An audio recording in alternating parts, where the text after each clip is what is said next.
ครับวันนี้พี่หนูนะครับจากชิปปี้มอจะมานำเสนอรีวิวการ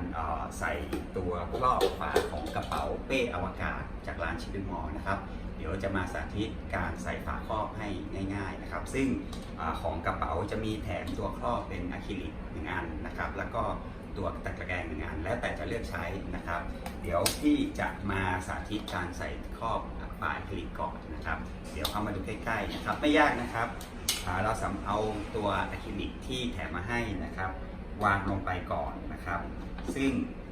สังเกตก็คือวางลงตรงเขี้ยวมันจะลงพอดีนะครับเห็นใกล้ๆใช่ไหมครับผมจากนั้นนะครับพอลงเรียบร้อยแล้วนะครับ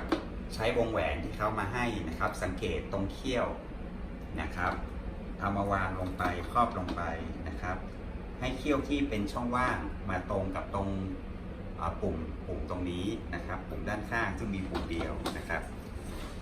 มันจะลงล็อกตรงปุ่มนะครับเสร็จแล้วให้ใช้นิ้วกดปุ่มลงไปนะครับกดปุ่มลงไปแล้วทำการหมุนวงแหวนนะครับหมุนวงแหวนขึ้นกดปุ่มตรงนี้นะครับแล้วก็